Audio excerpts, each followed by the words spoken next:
Facebook story မှာအကြောင်းအရာတစ်ခုခုကိုတင်တော့မယ်ဆိုရင်အဲ့ဒီအကြောင်းအရာကိုကိုယ့်ရဲ့ချစ်သူတူတယောက်တည်းဒါမှမဟုတ်ရင်ကိုမမြင်စေချင်တဲ့တူတယောက်တည်းကိုပဲရွေးချယ်ပြီးတော့တင်နိုင်တဲ့နီလန်းလေးတွေကိုအခုဗီဒီယိုဖိုင်ထဲမှာအမြောက်ပေးတော့မှာပဲဖြစ်ပါတယ်ပထမဆုံးအနေနဲ့ကိုယ့်ရဲ့ Facebook ထဲကိုတစ်ချက်လောက်ဝင်ပေးလိုက်ပါပြီးရင်တော့ story တင်မှာဖြစ်တဲ့အတွက် story နေရာကိုတစ်ချက်လောက်တွားပါမယ်ပြီးရင်တော့ကိုတင်မဲ့အကြောင်းအရာတစ်ခုကိုရွေးချယ်ပြီးတော့တင်ပေးလိုက်ပါကျွန်တော်တို့ပုံတစ်ပုံကိုရွေးချယ်ပြီးတော့တင်ပြပါမယ်ပြီးရင်တော့ကျွန်တော်တို့ကဒီပုံကိုမတင်ခင်မှာကျွန်တော်တို့ကလူတယောက်ယောက်ကို hide ပြီးတော့တင်မှာဖြစ်တဲ့အတွက်ကျွန်တော်တို့ကဘေးမမေ့စေချင်တဲ့လူတယောက်ယောက်ကိုကျွန်တော်တို့ရွေးချယ်ပြီးတော့တင်ဖို့အတွက်ဆိုရင်ဒီအောက်မှာရှိတဲ့ privacy ကိုတစ်ချက်လောက်နှိပ်ပေးပါ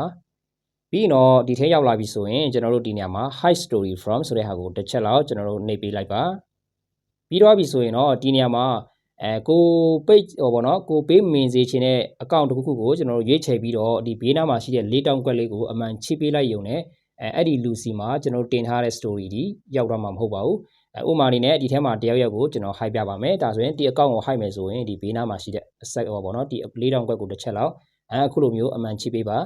ဒီနေရာမှာကိုယ့်ရဲ့ချစ်သူ account ကိုကိုကပိတ်ထားချင်တယ်ဆိုရင်လည်းကိုယ့်ရဲ့ချစ်သူ account ကိုရွေးချယ်ပြီးတော့အမှန်ချိထားလို့ရတယ်ဒါမှမဟုတ်ဒီနေရာမှာကိုကတူးတယ်မဟုတ်ပါဘူးเนาะကျွန်တော်တို့ဒီလူအများကြီးကိုပဲကျွန်တော်တို့ကရွေးချယ်ပြီးတော့လည်းပိတ်ထားနိုင်ပါတယ်ကြိုက်နေတဲ့တလောက်ကျွန်တော်ရွေးချယ်ပြီးတော့လုပ်လို့ရပါတယ်ဒီနေရာမှာဒီမျက်နှာပြင်မှာကိုပိတ်ချေဟောပါတော့ကိုပိတ်ချင်တဲ့ account မရှိဘူးဆိုရင်ဒီအပေါ်မှာ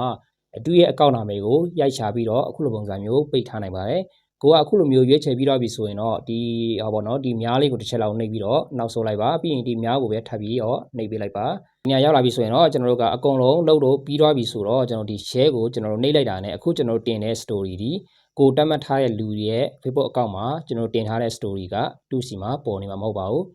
ကိုမပိတ်ထားတဲ့လူတွေရဲ့ account တွေမှာပဲ story ကပေါ်နေမှာဖြစ်ပါတယ်ဟုတ်ကဲ့ပါမိတ်ဆွေတို့လည်းဒီနီလန်တိုင်းပဲလုပ်မယ်ဆိုလို့ရှိရင်အဆင်ပြေတော့ပါလိမ့်မယ်လို့မျှော်လင့်ပါတယ်ဒီဗီဒီယိုဖိုင်ကိုကြည့်ပြီးတော့ကိုယ့်အတွက်အကျိုးတစ်စုံတစ်ရာရတယ်ဆိုရင်တော့ဗီဒီယိုဖိုင်ရဲ့ comment မှာ